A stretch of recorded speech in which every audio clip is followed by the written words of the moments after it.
Oi gente, tudo bem com vocês? E aí, como vocês estão? Espero que todos estejam muitíssimo bem, principalmente agora para começar mais um vídeo. Acabei de lavar o meu cabelo, fiz uma hidratação, ele tá até molhado aqui. Deixei ele secando aqui para trás para eu poder vir aqui conversar com vocês rapidão. O que tá acontecendo? A gente está em época de eleições e todos nós brasileiros, a gente tem a livre expressão de poder falar sobre política, né?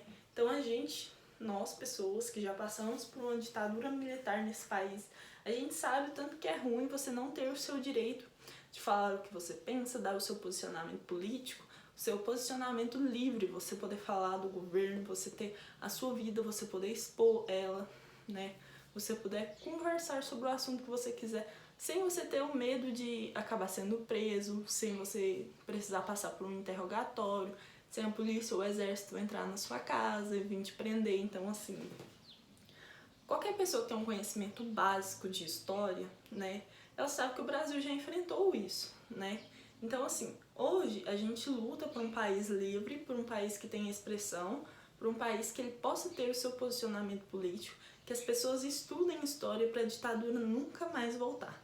Letícia, por que você está falando isso?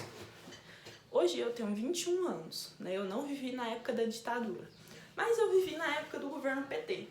Letícia, o que uma coisa tem a ver com a outra? Então, assim, eu cresci ouvindo os escândalos de corrupção, desvio de dinheiro e a quebradeira que o PT fez no Brasil, né?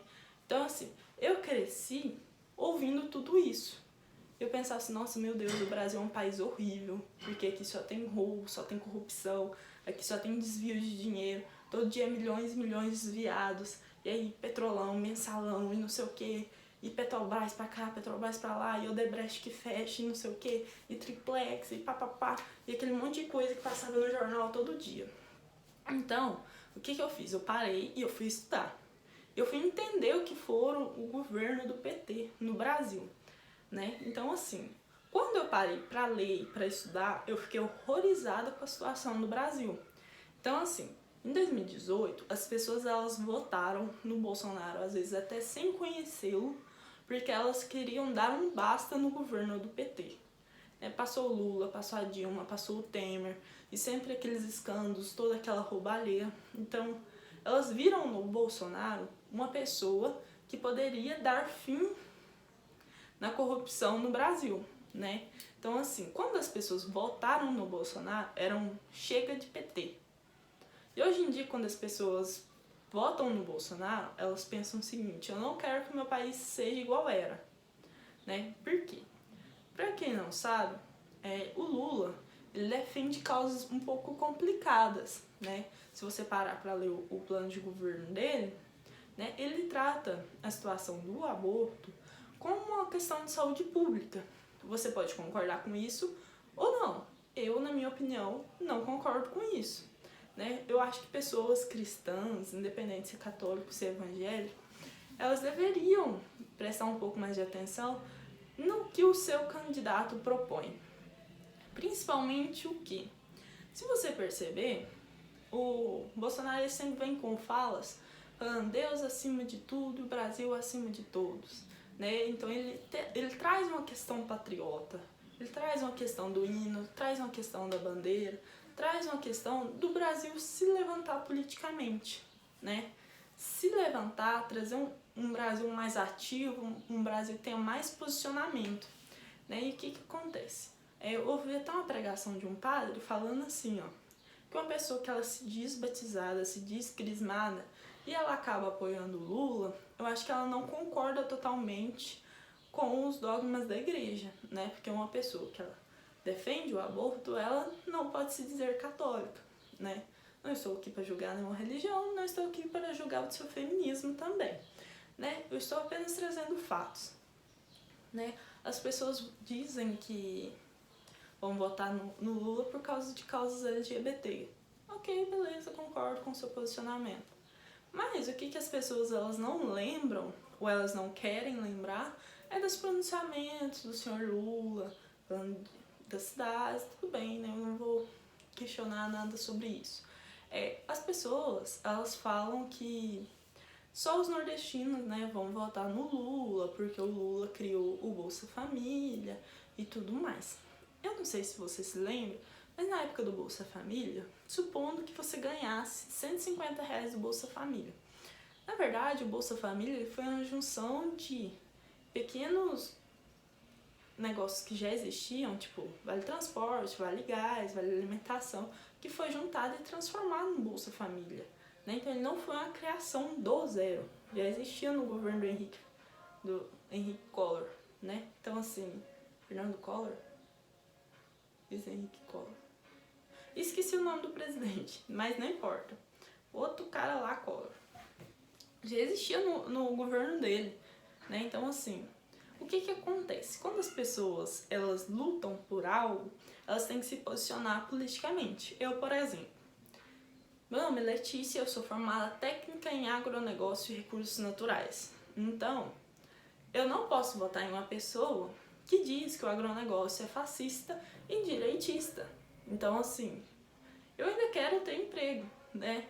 Eu não quero entrar para a taxa de pessoas desempregadas no Brasil, né? Então, assim, hoje, quando eu levanto bandeira e digo que eu voto no Bolsonaro, é porque ele defende a classe agrária, né? Eu sou técnica em agronegócio, pessoas que fazem agronomia, zootecnia, gestão ambiental, engenharia florestal, todas as faculdades de ciências agrárias, as pessoas precisam defender o agro, né?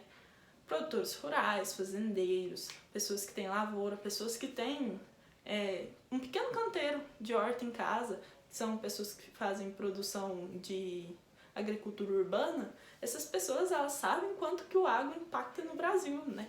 Se você não sabe, o agro hoje ele representa 34% do PIB interno. Hoje o Brasil alimenta 1/6 do mundo, né, em questão de exportação. Então, com certeza, o Brasil hoje ele passaria muito mais dificuldade sem a produção do agro no Brasil. Só quem sabe, só quem já teve a fazenda, sabe o tanto que uma lavoura é importante, sabe o quanto é uma produção de gado. O leite é importante para todo mundo. Então, assim, hoje o Brasil ele tem um mercado suficiente para alimentar o Brasil e para exportar. O nosso agro hoje ele produz em pequenas áreas em uma escala muito grande. Isso graças a adubos, fertilizantes naturais e também fertilizantes comprados de fora do Brasil. Então, assim, hoje, quando a gente defende o agro, a gente não defende só o nosso alimento, a gente também defende as pequenas causas, né? As pequenas causas que eu falo são pequenos produtores de menos de 1 alqueire de terra. Então, assim, hoje, quando a gente levanta a bandeira e fala assim, hoje nós estamos aqui para defender o Brasil, a gente subiu até uma hashtag no Twitter, depois vocês olhem lá, chamando Defenda o que te alimenta. Por quê? Porque as pessoas, elas acham que votando no ex-presidente Lula, também conhecido como ex-presidiário, elas vão voltar a comer picanha. Só que o ex-presidente Lula, ele também fala que vai acabar com o agronegócio. Olha que bacana. Então, assim, eu acho que ele deve estar pensando que a carne, né, ela deve vir do açougue, a cerveja ela deve vir da garrafinha, deve vir do bar, né? Ele não precisa do agro para produzir isso para ele. Então, assim, são falas que se contradizem e, então, assim, eu como católica, como direitista, eu sou uma pessoa que pensa nos animais, que pensa no agronegócio, então, assim, fica muito complicado eu votar no pai dos pobres quando o Bolsa Família era R$ 150 e hoje o Auxílio Brasil é R$ 600. Ah, mas se você tiver filho, for mãe de família, até R$ 1.000. Então, assim, as pessoas elas não veem a melhora do Brasil. As pessoas falam tanto do Lula pelo Nordeste, mas quem terminou a transfusão do Rio São Francisco foi o Bolsonaro. Né? Quem terminou a Transamazônica foi o Bolsonaro. Então, assim, as pessoas, eu acho que elas deveriam, né, se informar um pouquinho mais, pesquisar, ler planos de governo. Né? O plano de governo de cada candidato fica exposto de forma totalmente gratuita. Você baixa o download, lê. Eu acho que todo mundo deveria fazer isso para falar menos tranqueira na internet, né? E principalmente evitar, né, transtornos de ficar falando coisas desnecessárias no Instagram, né? Acho isso muito importante. Eu vim aqui só pra falar isso, né? Dia 2 a gente tem o segundo turno. Não tô aqui pra estimular ninguém a votar em ninguém. Cada um vota no que achar melhor, mas eu expliquei o porquê. porque eu prefiro votar no meu candidato. E você também pode comentar aqui embaixo o porquê que você acha melhor votar no seu candidato. O que ele vai defender pra você? Por que você acha que na época do Lula o Brasil era melhor? Ah, porque o gás era mais barato? Mas na época o salário mínimo também era mais baixo. Então assim, mas o Bolsonaro foi indecente na questão da pandemia. Gente, vamos dar uma voltadinha. Talvez vocês não estejam se lembrando, mas o SUS ele já era sobrecarregado antes da pandemia. Não sei se vocês estão lembrando desse pequeno detalhe, mas talvez o SUS era tão precário por causa dos desvios de dinheiro da saúde, entendeu? Então, assim, o Bolsonaro ele pegou um país que já estava quebrado, ele ainda enfrentou uma pandemia, então, assim, acho complicado. E também pessoas que passaram a pandemia inteira em festas clandestinas, eu acho que não deveriam dar esse tipo de posicionamento na internet, porque eu acho bem irresponsável, tá bom? Pessoa que ia pra festa, pessoa que saía pra todo lugar sem máscara aí, e aí vem botar a culpa no Bolsonaro das mortes por Covid-19. Então, assim, acho muito complicado. Eu vou estar finalizando esse vídeo por aqui, porque meu vizinho muito querido resolveu ligar o som enquanto eu estava gravando o vídeo. Mas é sobre isso. Falei tudo que eu tinha que falar. Comenta aqui embaixo se você concorda comigo ou não. É sobre isso. Tchau, até o próximo vídeo.